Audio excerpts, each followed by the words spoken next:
Good evening, ladies and gentlemen.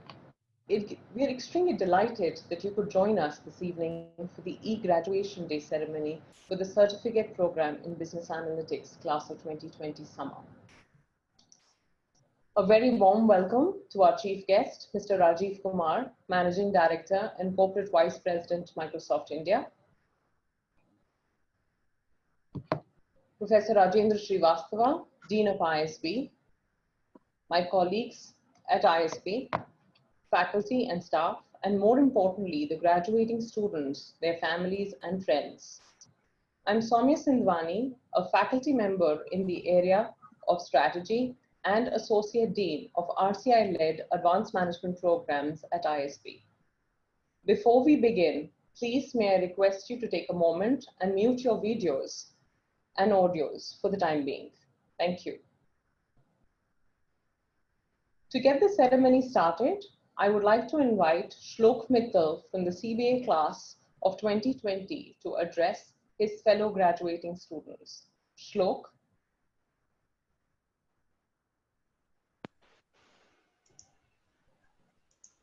Yep. Thank you, Professor Soumya. Are you guys able to hear me? Give me a thumbs up. All right, perfect. Thanks, Ajay.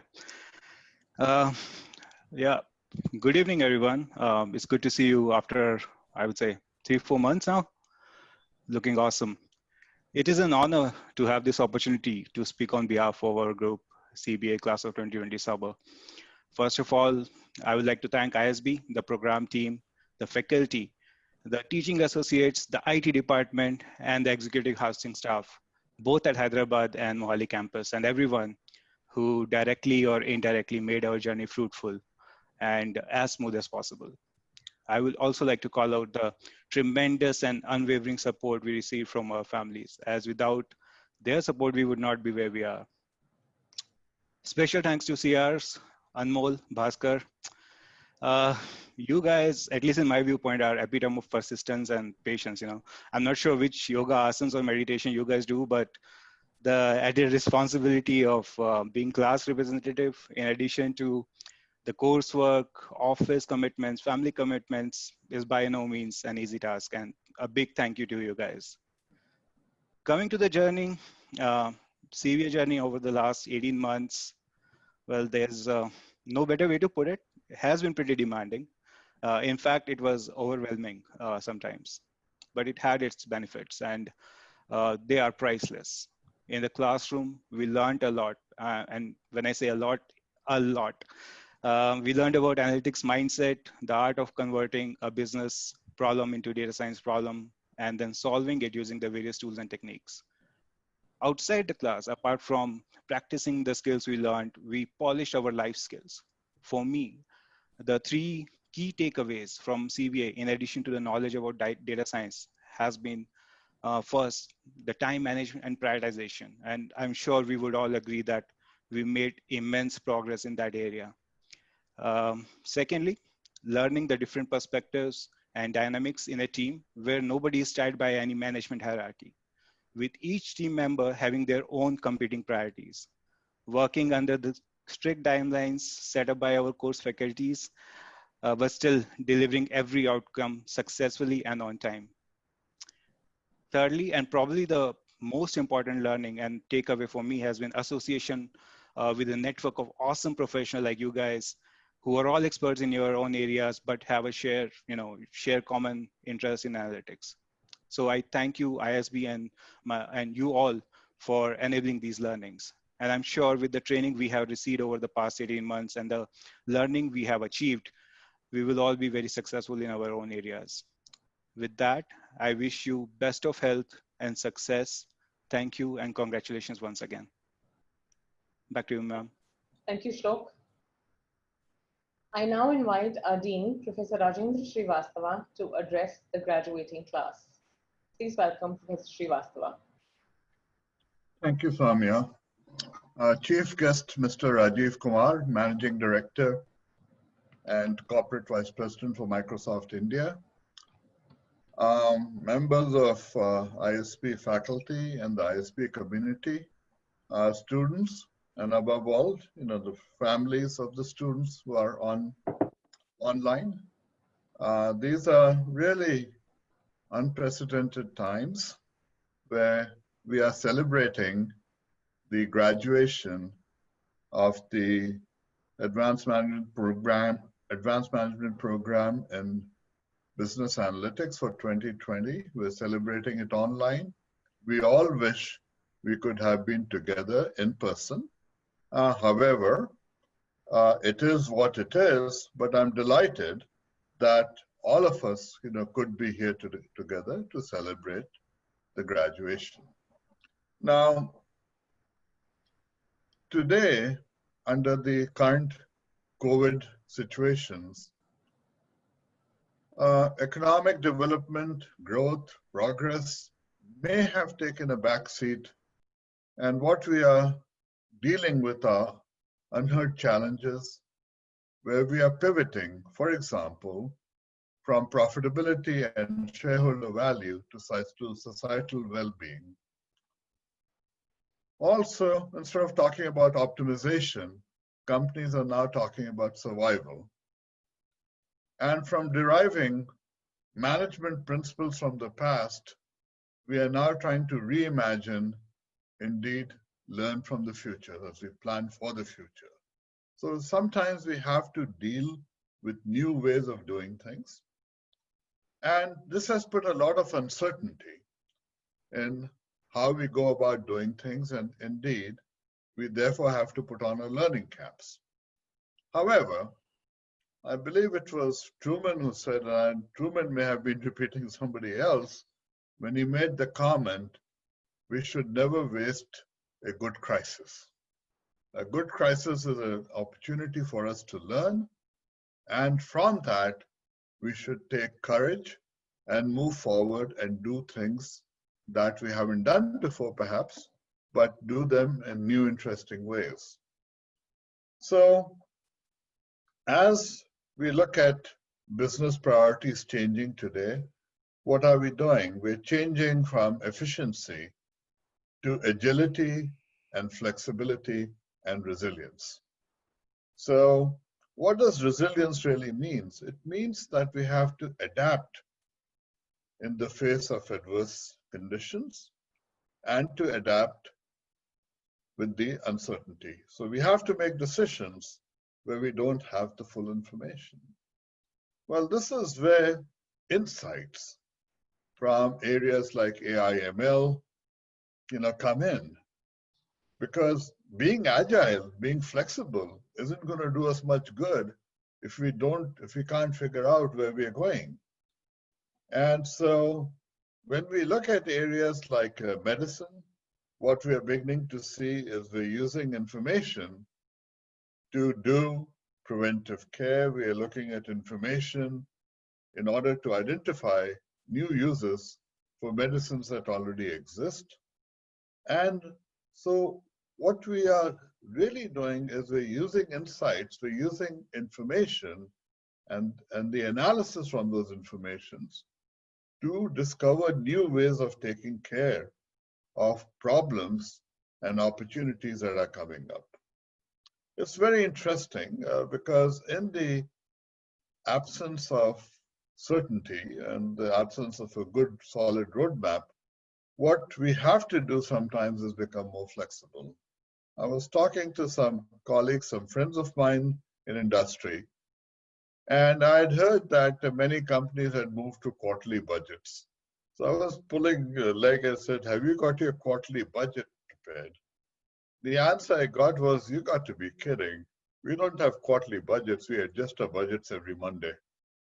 And so the flexibility has to be there. But if you're going to be adjusting budgets every Monday, you better have some information that is helping you do that. Now, what is happening today? We are looking at a world that is very dynamic, it's ultra competitive, and it's technology driven. So in this context, what becomes important for you as leaders, as analytical business leaders, is you have to learn, which you have done quite well at ISP. Things like AI, ML, IoT, blockchain, these are beginning to drive supply chains. They're managing healthcare processes, omni-channel retailing, fintech. So I think it's important for you not to only know the analytical tools, but you have to understand the context within which those tools are going to be used, and that itself is going to be a new challenge. People have been talking about that to manage digitally enabled processes, data itself has sort of become the new oil. So if we go back to the previous automotive kind of age when it first came in, the turn of the last century, yes, oil was a big driver of the economy. But if data is the new oil, then what is the new internal combustion engine? It's analytics, all right? And this is what, so you guys are, if you want to think of it, you're in the eye of the storm, eye of the data storm. And we are now looking at a situation where people are going to be working in virtual organizations. Outcomes, companies are getting outcome-oriented, not input-oriented. And the organizations are turning out to be matrix organizations rather than organizations that are run by hierarchical org charts. What that means is that you could easily be working, for example, if you were working in a healthcare company, using analytics in a healthcare company, you could be, let's say, in the oncology division, meaning the cancer side of the pharmaceutical company. So that would be one reporting line. Another reporting line, might be the person who's heading up analytics. A third reporting line might be to the country head. So you'll be living in a matrix organization and you will be reporting to multiple parties. So in your own life and how you deal with things, you yourself will have to learn to be working in multiple domains at the same time. So you'll have to be flexible. The other part is that when we start imagining the future of work, many companies are simply not going back to the way of doing things. So I was talking with some people at Dell about a week ago, and they have decided that they're not coming back till February, till the next 6 months, to the Office framework. Google apparently has indicated that they are not going to be opening up the offices till June next year. So we're going to be living in this environment where you will be interconnected with people just as we are interconnected today. You can converse. And of course, what you have to now focus on is figure out how to get things done. And it doesn't matter whether you do it at midnight or you do it at noon. But the focus from now on is going to be getting the output less than the input. Now, that fortunately is the hallmark of ISB and the ISB brand. When I run into people at airports and they learn that I'm from ISB, they say, "Oh, we love your students." And when I ask them why, the answer is usually because they know how to get things done. So you may have learned, text mining, tools, etc., but you have to figure out how to use them. So you need to figure out, how, you need to focus, in addition to the tools, you need to focus on critical thinking. You need to focus on how to make decisions and how to move things forward.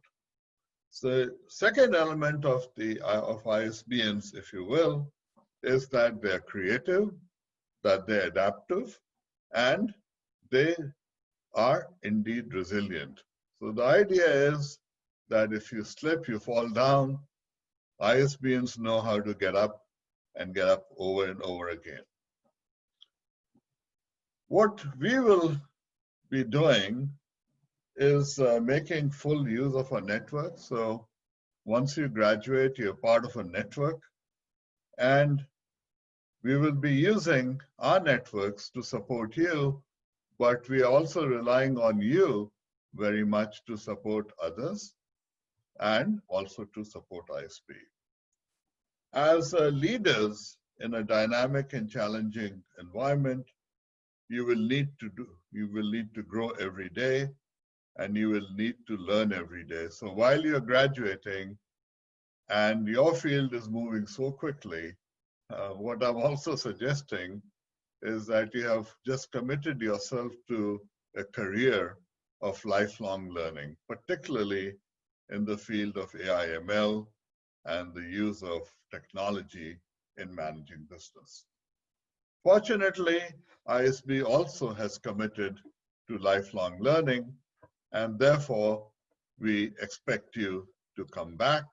So while you're graduating today, we want you to maintain touch with us, and we will do a reboot program every now and then just to make sure that you stay current and you stay engaged. Remember, whatever you do or wherever you go, you're now the flag bearers of ISP. Our reputation is in your hands. So we expect you to do well. The better you do, the better ISP does. Let me put it that way. Also note, Robert Schuller once said, tough times never last, tough people do. If you fall down, get up again, again and again. Together, we shall prevail. Finally, once again, I would like to congratulate you and your families and my best wishes for the future. Good luck and God bless. Thank you, Dean Raj. It gives me great pleasure to introduce our chief guest this evening, Mr. Rajiv Kumar. He's the Managing Director, Microsoft India Development Center, and Corporate Vice President, Microsoft's Experience and Devices India Group. Rajiv started his career at Microsoft as a software development engineer 27 years ago. Rajiv moved to Microsoft's India Development Center in 2004 to start the Office Product Development team. The 10-member team that Rajiv started then has now grown to over 2,500 people today and is now called the Experiences and Devices India team. Under Rajiv's leadership, the team led the incubation and launch of Kaizala from India, and today the enterprise chat app is globally available in 40 languages across 180 languages. More recently, Rajiv led the team's efforts in crafting Union, Microsoft's new lightweight unified Office mobile app for iOS and Android. Rajiv's vision for the India Development Center is to create a world-class development center to be the source of innovation for the next billion users and help Microsoft achieve its mission to empower every person and every organization on the planet. Rajiv holds a bachelor's degree in computer science from Indian Institute of Technology, Roorkee, a master's degree in computer science from University of Texas, Austin. He was awarded the Distinguished Alumnus Award for Excellence in Engineering Innovation by IIT Roorkee. I request Rajiv to now please address our graduating students. Great. Thank you, Soumya, and thank you, Rajendra sir, and thank you, Manish, for inviting me. I feel honored to be here and to talk to this graduating class of 2020. I realize this is different. This is not what you would have expected when you started this course 1.5 years back. But this is where we are. But I'll tell you, as Dr. Rajendra sir was saying, there's always opportunity in any pandemic. So let's not waste this opportunity to talk a little bit about that, because the world is going to change in the 6 to 9 months that we are going to be in more in this pandemic. So what I have done is I've prepared like 3 parts to my, based on the feedback, 3 parts to my talk. The first part, I just wanted to talk about how your learning is so relevant in today's world. As the world goes through the digital transformation, You are at the, your knowledge epitomizes what is needed for the world to change for better. So I think I want to talk about that. Then I was asked to talk about my own learning, my career learnings as I graduated. What were the, so I was fortunate to work with 3 CEOs of Microsoft history, right from Bill Gates to Satya to Steve Ballmer. So I'll talk about that. And then I'll also talk about a couple of my own life learnings. Let's see. Hello. Yeah.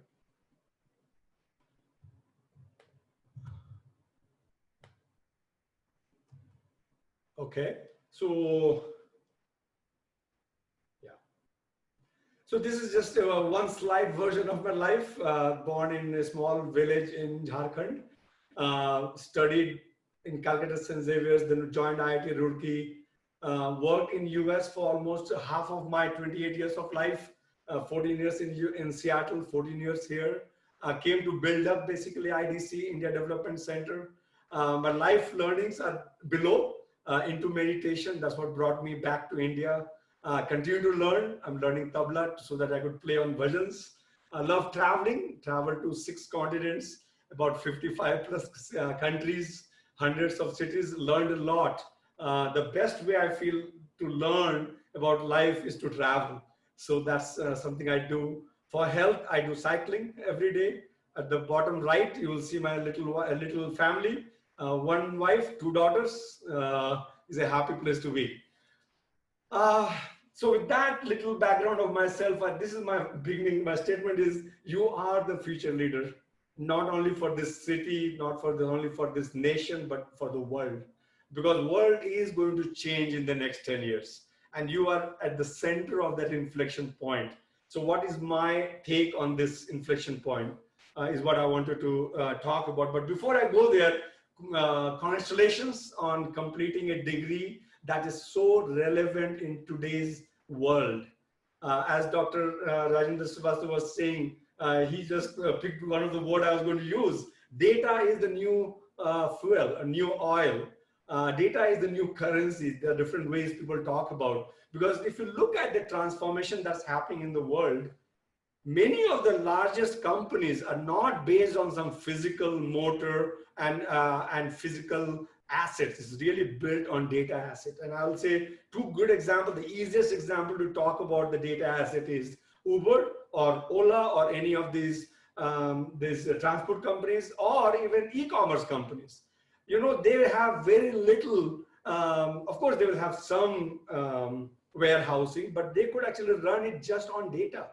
The amount of data they have about a city, like let's say Uber, the pattern where people work, where are they sitting at lunchtime, where they are sitting at the dinner time, and where to place the car is all data driven. It is just the world is, and they don't own anything. Like Uber doesn't own a single car, and that is because they own the data. They can run the world actually using the data. So that's just an example of what you're dealing with. You're dealing with something very fundamental moving forward. So if you look at the technology, and I just wanted to share my worldview of the technology, but worldview, we have to look at the history. It started with PC. I just had entered IIT Roorkee, that time you are, in mid-80s, when PC and Microsoft DOS operating system and IBM PC was the rage. I remember around 83, 84. And then it went to web. When I joined Microsoft, it was all about web into 1990, just like 8-9 years later. 2000, it was cloud. Then 2007, mobile, social, 2010. The new one, the new place we are is intelligence, which is really driven by data. And I love this quote by Mark Weiser, which is the technology, the most profound technologies are those that disappear. They weave into the fabric of everyday life until they are indistinguishable from it. Such a powerful, and that's where we are going. Technology is so far, PC and cloud, they're all very techy. Where we are entering is, we are entering a phase of this 3-dimensional powerful systems moving at the same time. And that's my worldview, where it's really about intelligent systems and intelligent edge, intelligent systems and intelligent experiences. And these are being fueled by three different tectonic movements. One is ubiquitous computing, where things are going to be, compute will be embedded in everything you can imagine. And the easiest example for right now is this car. Tesla car is not a car. There's no combustion engine in there. It's really a battery. It's a computer running on 4 wheels with some power that is held in a battery. I've driven that, and it just is so smart. But it's always talking to the cloud, by the way. So it is about, this is the intelligent edge talking to the intelligent cloud. For us, it is Azure. We are really trying to build a world computer with like 59 data centers across the world. We touch 90% of the population of the earth, where we have a data center in that country or that geo, actually. And that's the new computer model. The second one will be fully connected, always connected. 5G is coming, like by end of this year. If it was not pandemic, probably it would, because of pandemic, it may delay by a few quarters, but it's coming within the next 24 hours, next 12 months, and every pieces will get connected almost real time. Just 4G is so powerful. Imagine what will 5G give you. And the last one is pervasive intelligence. Intelligence will be in every little technology, whether it's your car, of course, your wallet, your earphone, like it will know what you want at that time, what you want to do. It will configure itself for the volume, adjust it, whether you're in a meeting or you're listening to music. A lot of people-centric innovation will happen. So that's the worldview I share. If you look at the evolution of the intelligence, it really is very siloed, actually. Today, you can have intelligence in a device, or if you're using PowerPoint, I know we have done this feature of, you can say, hey, give me a better version of this slide, and you just give some pictures, we'll create the slide for you and give it to you. Those are very siloed. Where we are headed with the intelligence is AGI, artificial intelligence to artificial general intelligence, which is just build one intelligent computer, which is as smart or more smarter than human being, and then it can do everything, whether it's about which song you want to listen to, or which meeting you have to set up, or creating a slide version that is beautiful. All those things needs to come together. And there is already like models, BERT model that Google released recently. Those are like models with billions of nodes. See, what has happened in the last 3 to 4 years is the intelligence is no longer bounded by data. 5 years back, we did not have enough data to create human intelligence. Now we are bounded by compute. Just to build a BERT model with just Wikipedia data, it takes like a month. Imagine if you throw all the data in the internet, it will take like hundreds of years. So what really we are starting to get to is like it's changing to bound by data to bound by compute, and we are building a world computer with supercomputer. So the world that will look like is edge computer connected through 5G to a cloud that is powered by quantum computer. That is the new world in the next 3 years to 4 years. And we are not that far away from human intelligence or general intelligence. Maybe 2024, 2025, we are just 4 or 5 years away from that. And that intelligence is what is going to drive a lot of the innovations. If I bring it to now, not 5 years later, even if you look at the pandemic, we are learning a lot about the pandemic in terms of responding, very soon recovering and reimagining. So we had in Microsoft published a HBR article, like Harvard Business Review article on our own learning in pandemic about productivity and well-being. What we saw that 43% of people in our own company, is our data, is spending 2 hours every week more in meetings. That means their hours have increased. So what can, as a leadership team, what can we do to reduce that? Should we make it 6 hours a day work week, or go from 5 days to 4 days or 4.5 days? Those are decisions we will have to get to when we start reimagining. As Dr. Rajendra sir was saying, look, it's not going to be the same anymore. It's not, people say we'll go back to normal. It will not go back to normal. It will go back to a new normal. And the new normal will be a different working style. I met a very large company last 2 weeks back, the CEO of that company in India, and they shut down the 6,000 people support like the phone support system. They had a big building for that. They said, we don't need it because everybody can work from home as efficiently as they were working in office. Why would we want them to come back and bring them to Bombay through the train? Like, that's just waste of time. They can work from home when they want to work. We have built a system that will work from home. We can track them. We know exactly how many calls they are doing, how many minutes they are applying. So anyway, so the world is going to change, and all these change this reimagining will be based on the data and the learning and the intelligence from the data in the last 9. Like, whenever we recover, the 12 months of data will tell us which team to bring in because they need to meet, which team we can leave out because hey, they don't need to come in, they can be as productive. But then that has to be countered with well-being. How do you bring them together so that they have the mental well-being, so that they feel, because human beings are social animals. We have to, but there will be new balance. My own thinking has changed. I never thought in India you could do remote work from home because people are getting interrupted at least in our houses. There's so much interruption. There is like the driver will come, the Mali will come.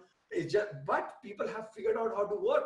The work hours have changed, by the way. We noticed that also. It's more early morning, more late evening. Daytime is a little bit scattered, but the amount of productivity is the same. So anyway, so my point is that with the data science and with intelligence, you will be at the center of redefining what the future will look like. Anyway, so this is my second half. I'll go to the second half of my talk. My own learning or continuous learning. See, you are graduating. You came back to school to relearn new things.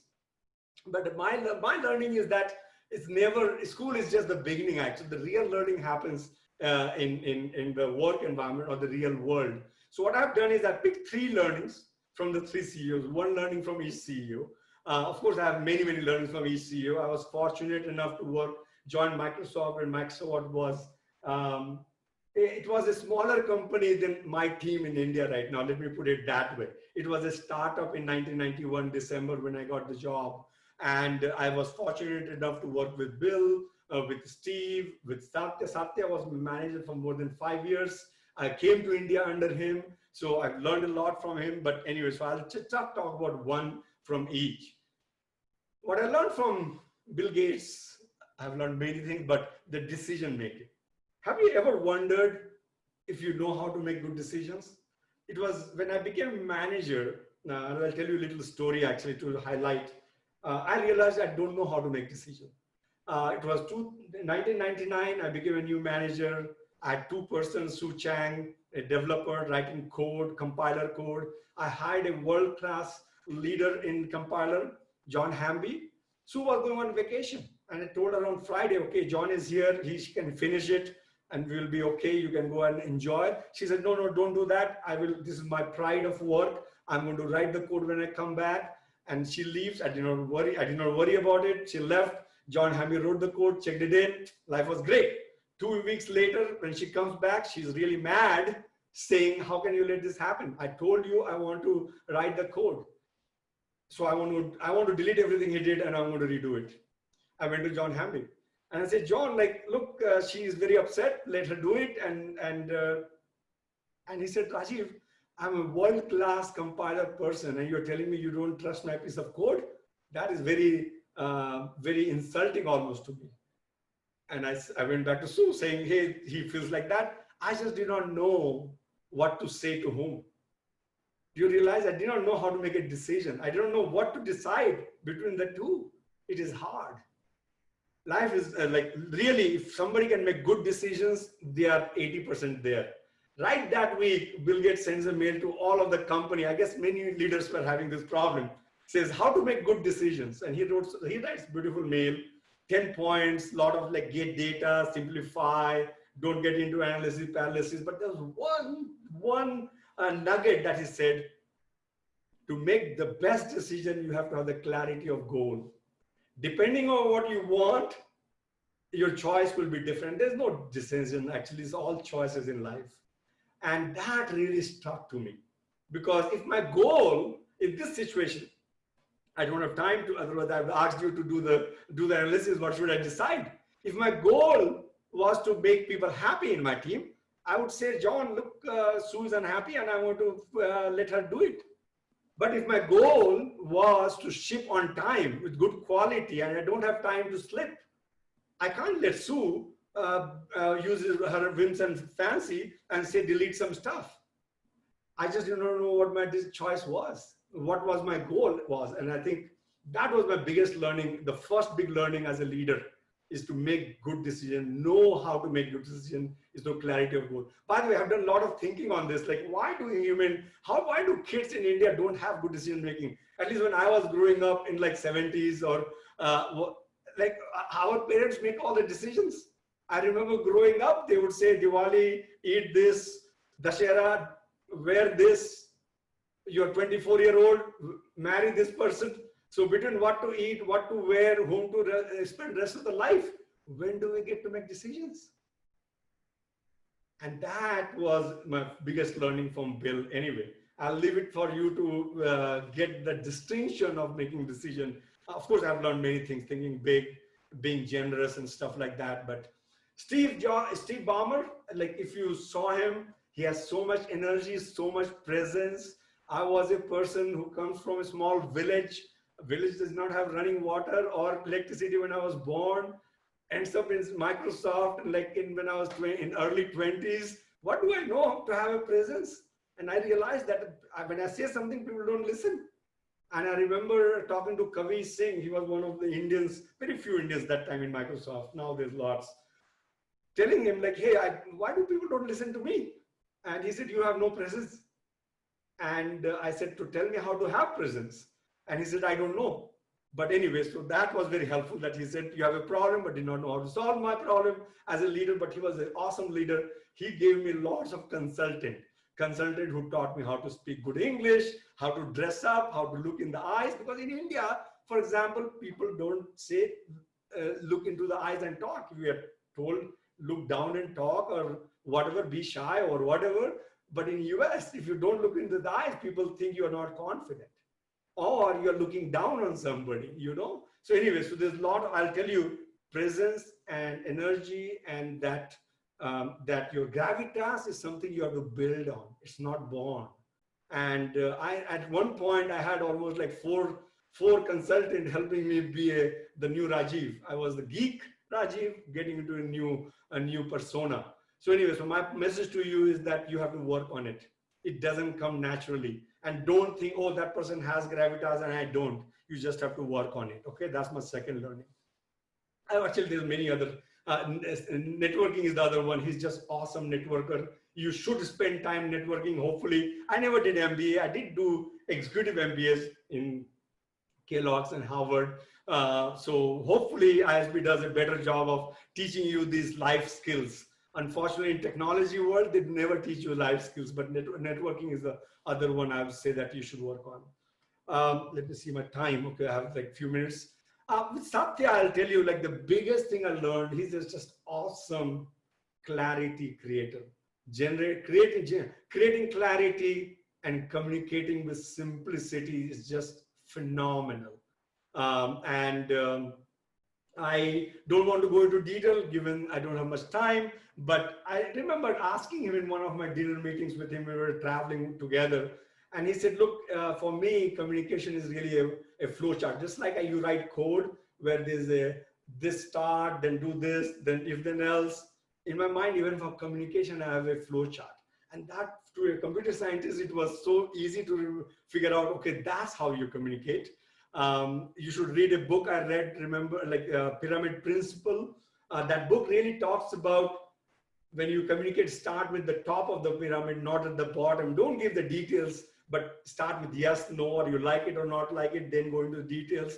Anyway, so one of my learning is the biggest differentiator between a great leader and not so great leader is communication and synthesis and clarity. So that's something you should work on in the new world that you are going to enter. So those are my top 3 learnings. I'm going to go very fast on my personal learnings, given I don't want to take away much time from you. Swami, is it okay for, how much time do I have? You have time. or I can go for 5 minutes? You can. Great. Okay. So this is my personal learning. A lot of people ask me, why do you continue to work? Why did you come back to India? And I'll tell you the 3 things that I personally have learned. Number one is work-life harmony. And this is very philosophical. You can take it as I'm not trying to give gyan or like teach you or message you, but this is how I live my life. If you look at work-life harmony, when I was 22 years, when I go to IIT Delhi, you know what is the first thing they ask me to apply for Microsoft? How much money you'll give me? What is the second thing they ask me? What is the work you'll give me? Between Microsoft, Google, Facebook, what is the money? What is the work? Once these 2 things are filled, then it's about family, friends, marriage, kids. And the last is self-actualization or self-realization. That is the right order when you're early 20s graduating. Now, fast forward to my dad's age, who's about 80 years old. You know what is the number one thing? None of this is health. And for him, self-realization or self-actualization, what Bill is doing is probably number one. If you're in bliss, nothing matters. That's number one. Number two is your relationship, your family, your kids. Do you take care of your parents? Did your kids do well? As Steve Jobs said, like when you are dying, how much money you have in the bank is not important. See, it is reversed. It is completely reversed. And what people don't realize is it changes over time. Somewhere in the middle, when I was in early 40s or late 30s, it was about my family, my kids, taking care of them. But one thing is the most important thing, which is easy to lose, very hard to gain back, is health. So you have to pay attention to health. And you have to remember that things will change. Don't just run out of money. Well, one of the story I give is that when I joined Microsoft, I had another job in Schlumberger. Microsoft was paying me $29,000. Schlumberger was $59,000. Imagine which one I picked. And that was probably one of the best decisions I made, is to join Microsoft, not for money, but the quality of work. But anyway, money is good, but not the end of it. Money, in fact, loses value over time. Other things matter. So just remember that. My derivative of this is midlife crisis. And this is just my axiom on when you're in 40s, people say you have midlife crisis. You know what really is midlife crisis? What are the symptoms of midlife crisis? You go buy a new car. Some people in Western country get a new spouse.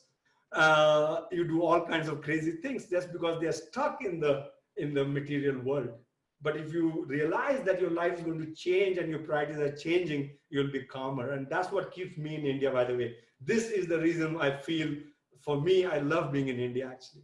Because this gives me the time to have health time, self-actualization, my meditation time in the morning and evening is just awesome. So that's the reason I'm in India. And this is my philosophy of life. The second one is grit or resilience. I love this quote, so I will end this talk with 2 quotes. Michael Jordan, one of the best athlete in the world, became a billionaire just by playing basketball game. And see what he says: I missed more than 9,000 shots. I've lost 300 games, 26 times. It was my turn to win, and I lost it. I failed over and over and over again in life. And that's why I succeeded. That is so powerful. Remember, in the world, you will have failures. But the thing is, the people who really succeed is the people who have grit. And grit is about failing, but still getting up and saying, what did I learn from this failure? And then retrying it or reconfiguring the problem. The last one I'll say is fearlessness. And this, every year I practice one thing actually, maybe 1 year or 2 years. It takes longer sometimes. I remember a few years back, I wanted to practice fearlessness. And this quote just like is, it captures this. 20 years from now, you will be more disappointed by things you did not do than the ones you did actually. So I would say, just be fearless, learn fearlessness. Because a lot of time we back out because we feel, oh, this is a flame mail, or if I say this, people will feel bad. No, you can be respectful, you can be humble, and still say what you really believe in. And those are the people that will actually get ahead, because without fearlessness, without grit, success doesn't come. So in the end, I'll just stop with three things. If nothing else, three words: growth mindsets, generosity, and grit are the fundamental of success. Growth mindset and grit is together, but grit means perseverance, means ability to fail and learn. Growth mindset is about the what Sir was saying before, learning to learn, being open-minded about what is going on around you and learn from that. And I'll tell you, the last one is generosity. One of my leaders, Rajesh, had taught me this. He said, look, you are doing great. I said, what? Like, people sometimes are so negative and people are doing all this politics. What should you, how do you deal with this world? And he said, like, beautifully put, he said, look, when you're doing great, be generous to them, give. And when things are not going well, still be generous.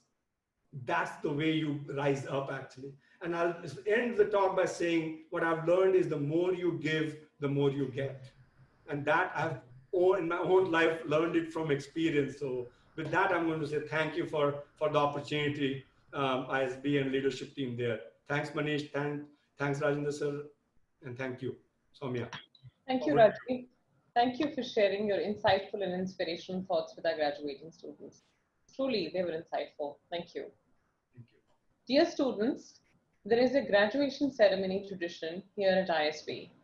I'm sure all of you will agree with me when I say that your accomplishments would not have been possible without the love, support, and encouragement of your family and loved ones. As a small token of our gratitude towards all of them, I request you to please give them a big round of applause.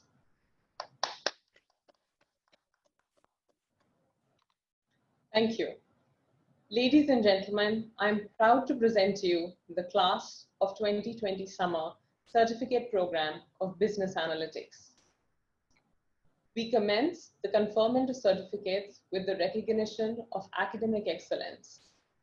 ISB recognizes meritorious performance and rewards academic excellence. There are 2 awards for the CBA. The first, the Scholars of Excellence, that honors the students who rank first and second in their graduating class with gold and silver medals, respectively. The Dean's List comprised of the top 10% of the graduating class by CGPA. The Scholars of Excellence, the Scholar of Excellence for Gold Medalist of the CBA class of summer of 2020 is Shlok Mittal. He is also on the Dean's List. The Scholar of Excellence Silver Medalist for the CBA class of 2020 is Anmol More. He is also on the Dean's List. The other students on the Dean's List in alphabetical order of first name are Alia Shishadri, Dhananjay Shashikant Rane, Naveen Kanan, Prakash Singh Sijwali, Raj Shekhar Chilumuri, Sharan Basavraj Biradar, Sivesh Kangu, Vinita Masan. I now present to you the rest of the CBA class of 2020 summer in alphabetical order of their first names. Abhishek Dikshit, Ajay Chopra, Amit Barik, Anusha Reddy S, Arushi Mahajan, Bal Vignesh Kumar Muthu Kumar Sami, Biju Jacob, Chirag Gupta, Chirag Sharma, Deepak Kumar Singhania, Dharani Kiran Kavuri, Durga Bhaskarrao Dakamari, Hanumesh Vitthal Shetty Nagur, Hari Prasad Reddy, Harshita Chintam, Himanshu Kesarwani, Jaki Sheshapannu, Jangaiya Kranti Kurva, Kapil Bindal, Kavya Ankush, Kushagra Saxena, Kaushal Bhalla, Libby Matthew, Madhuri Chinta, Mandeep Singh Dang, Manoj Sharma, Mayank Mishra, Mikha Rajendra Pillai, Nakul Nala Reddy, Narsingha Mudhiraj Lingala, Neeraj Kulkarni, Nirmal Pathalambat, Nitesh Jindal, Nivedita Khanra, Parul Gaba, Pradeep Angadrao Sheluje, Pradyotna Rath, Prasanna Sagar Maldu, Prateek Bhardwaj, Preeti Sharma, Rashi Hastir, Raghu Punnaraju, Rahul Mohan Kumar, Ravi Ganpati Sastri, Reshma Chaudhary, Rohit Kumar, Rohit Warrior, Sanapati Kiran Kumar, Sandeep Ramesh, Sandeep Reddy Lekala, Sandhya Raju, Saurabh Sisodia, Siali Rajesh Patil, Shishadri Devroy, Shubhendu Vimal, Siddharth Talapragada, Simat Shekhar Das, Srinivas Rao Bhavana, Sri Ganesh Balamurugan, Srihari Reddy Pusapatti,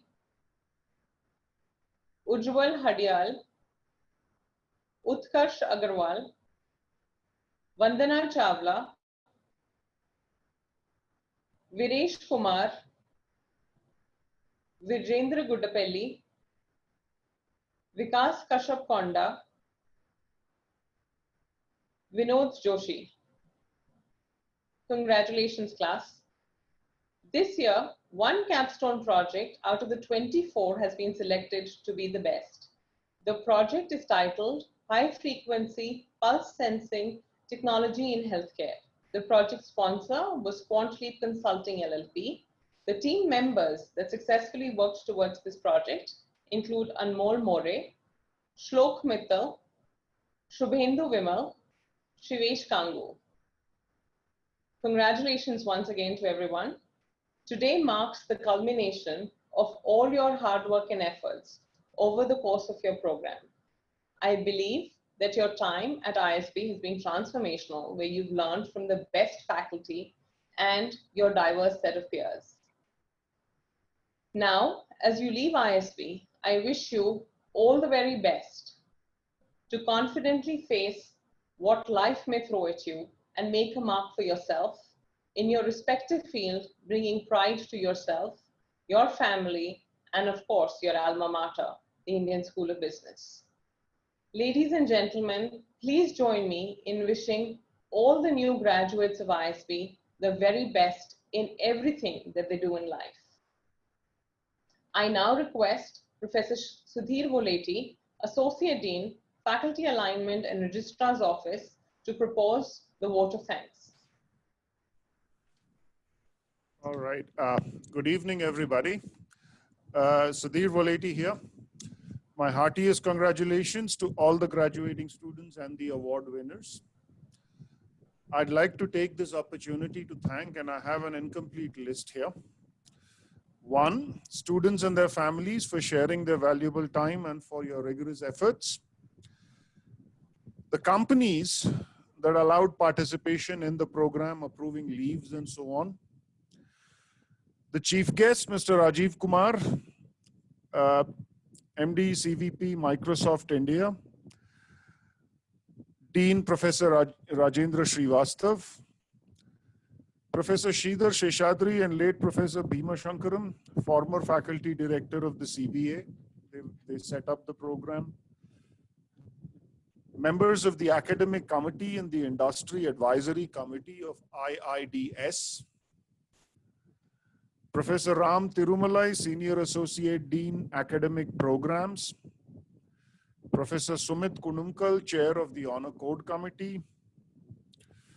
Members of the Graduate Studies Committee, Professor Phil Zarillo, Professor Bhagwan, Professor Shaumya, who approved the graduating class. All the companies who sponsored capstone projects. All the faculty members, both resident and visiting, and industry eminent speakers who've had a chance to interact with you. Steve Burton, Rajesh, team admissions, digital marketing team. Ashalata and the FARO team. Balasubramanian and team LRC. Shashanka Pemaraju, team IT. Ravi Herlekar and team finance. Kumara Guru and team external relations. Team Marcom. Ganesh Aniruddha, team HR. Team commercials, Meeta Banerjee, Funny. Team operations, team Sarovar. Teaching cum research analysts, Pulkit, Harish, Shreya, Aditya Murli, Ujjiyanta, Hemasri, Shaumadeep, Yogesh, Aditya Tauri, Sadaf, Soumya Saxena, Vishali, and Abhishek. The IIDS team, Professor Manish Gangwar, Shruti Mantri, Hemant, Giri, Mukeshwari, Vamsi, and all the others whom I may have missed inadvertently, who have contributed to making this program successful. Thank you for being patient. I would like to just share one quote. Every person you meet knows something you don't. Learn from them.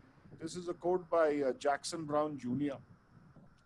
With that, I welcome you to be part of the AMP alumni community at ISB and to extend your network by joining the Business Analytics Special Interest Group. I wish you all the best for your future endeavors. Please stay in touch. Thank you. Thank you, Sudhir. We have now reached the point where we would have had one of the most important moments of the graduation ceremony, the hat toss ritual. However, the current situation does not permit us to celebrate this ritual, but we look forward to the day in the near future where we can partake in this important graduation ceremony ritual. Until then, please stay safe and stay healthy. Congratulations once again to the entire class of 2020 summer certificate program in business analytics.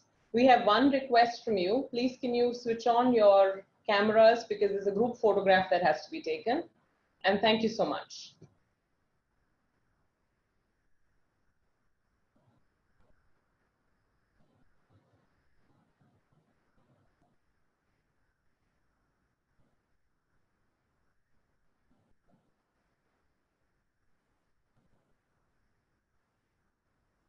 Giri, are we done with the photograph?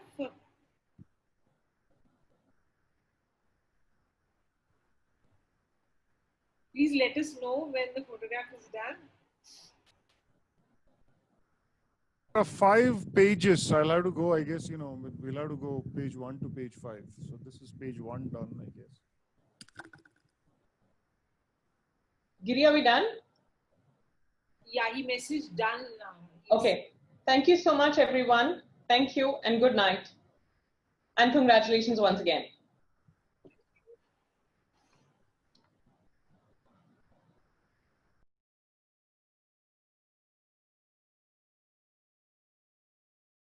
So before starting this course, I had some knowledge in bits and pieces, but I was not able to apply it properly because I didn't have all the required skill set like machine learning, deep learning, predictive analytics. But after learning these all skills as part of this course and applying these in practicum projects, Kaggle project and my capstone project, which was actually a real world exposure for the deep learning modeling, I got selected in a project in office that was completely related to deep learning and predictive analytics, and that happened only because of this course.